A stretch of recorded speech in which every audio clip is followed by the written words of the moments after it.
Bonjour à toutes et à tous, j'espère que vous allez bien. On se retrouve pour le brief du mardi 10 février, il est 8h13. Aujourd'hui, on va parler donc des news économiques, du ratio long and short, du funding, open interest, des liquidations. On regardera ce que font les whales en finissant par l'analyse technique de Bitcoin. Mais avant ça, on va regarder donc ce qui s'est passé sur les 72 dernières heures, étant donné que je n'ai pas fait de vidéo durant les 3 derniers jours.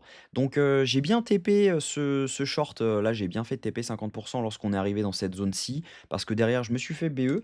Donc ça c'était plutôt intéressant, ça a fait un R de validé. Ensuite, ce que j'ai fait, c'est que, bah, hier pendant, juste avant de prendre mon vol, j'ai vu ce setup dans lequel on avait quand même une belle accumulation, sous ces zones juste ici et du coup, j'ai décidé de re-short parce que pour moi, la prise de liquidité qu'on avait fait dans la nuit, donc d'avant-hier était vraiment clean. On avait pris donc tous les highs qu'il y avait à prendre juste au-dessus de ces zones. Donc clairement, c'était assez intéressant. Tous les stop loss avaient été pris. Donc logiquement, si jamais on avait un rejet, c'était vraiment maintenant et on avait donc validé un setup low time frame en M3 et donc lorsqu'on est revenu dans le FVG juste ici, j'ai décidé de short et donc ça a validé un RR de 1,32, donc plutôt pas mal sur un trade pendant, qui a TP, juste au moment où j'arrivais, de mon vol, donc ça c'était plutôt intéressant et derrière, même chose, ce matin, donc réveil avec un TP, donc même chose, hein, ça a TP à 7h15 ce matin, donc j'avais pris un short juste avant de dormir, hier à 23h, donc même chose, on valide un changement de tendance, derrière retour, dans un FVG. On met, notre stop au-dessus de la prise de liquidité. Donc même chose, on avait pris la liquidité juste ici, on le voit clairement. Donc même là, on avait pris, une petite mèche de liquidité et derrière donc c'était assez simple d'aller TP un RR de 2,5. Donc ça, même chose, plutôt clean. Mais je pense que ce dump n'est pas fini, je pense que le TP était un peu tôt. Là, à mon avis, on va venir aisément chercher les 68 214 $. Vous allez comprendre pourquoi en fonction des datas. Donc il y a pas mal d'éléments qui nous indiquent qu'on va aller un peu plus bas. Donc la prise de liquidité a été faite, clairement c'est super clean, on le voit donc sur cette mèche-ci et donc on a quand même une accumulation de liquidité sous cette zone. On a un FVG qui n'a pas été fermé encore autour des 67 981 $. Donc maintenant, on avait fait cette prise de liquidité. Donc est-ce que on va simplement venir mèche sous cette zone pour avoir un rebond? Ça, c'est la grande question. On va le savoir avec les datas. Donc au niveau crypto bubble, ce qu'on voit, c'est qu'on a du rouge à peu près partout, sauf sur le stable qui prend 16%, donc pas très stable, honnêtement. Donc on a le M qui prend 6%, le ZRO qui prend 13%, le Rain qui prend 7% et sinon tout le reste quasiment est dans le rouge. On a quelques cryptos qui sortent du lot, mais sinon la majorité est dans le rouge. Au niveau news économique, aujourd'hui on a les ventes au détail principales à 14h30, donc attendez-vous à avoir un tout petit peu de mouvement. C'est pas forcément la journée la plus volatile liée aux news. Ça sera surtout demain avec le taux de chômage à 14h30.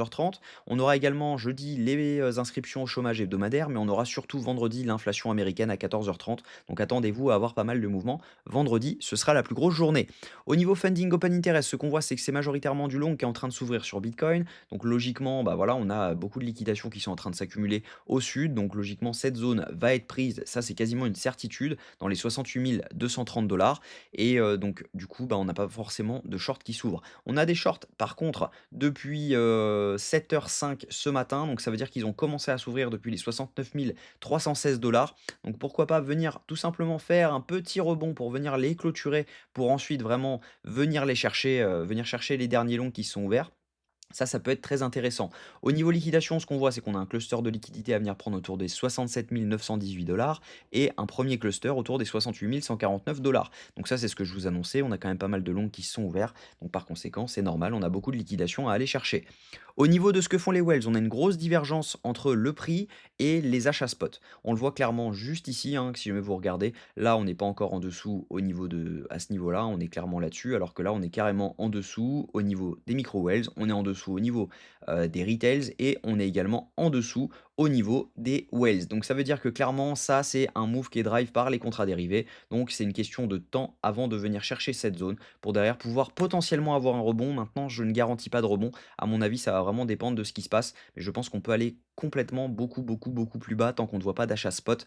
Parce que clairement, actuellement, on n'a absolument rien en spot qui se passe. Donc, à mon avis, la zone la plus intéressante serait vraiment de venir chercher la zone basse. Donc, juste ici. Donc, je crois que c'était en H1 sur cette prise de liquidité, voilà. Ça serait vraiment intéressant de venir chercher cette prise de liquidité dans les 64 400 $. On voit qu'on a également un FVG à venir chercher entre les 65 500 et les 65 100. Donc à mon avis, voilà, c'est une question de temps avant de venir chercher cette zone. On pourra potentiellement faire un léger rebond pour venir clôturer les derniers shorts avant d'avoir vraiment un pic, au moment de l'ouverture US. À mon avis, on va avoir du mouvement. On peut très bien rester en range quand même, mais en tout cas cette zone, à mon avis, c'est une certitude qu'on va venir la chercher autour des 67-68 000 $, donc les 67 900 à 68 000 $. Donc actuellement, on est à 68 900, donc ça ferait une variation de 1200 minimum aujourd'hui, donc ce qui est largement probable. Donc voilà, le plan est donc de venir chercher cette zone. Donc si jamais on a un setup de short qui se dessine, ça sera intéressant de la viser pour un TP et potentiellement un rebond.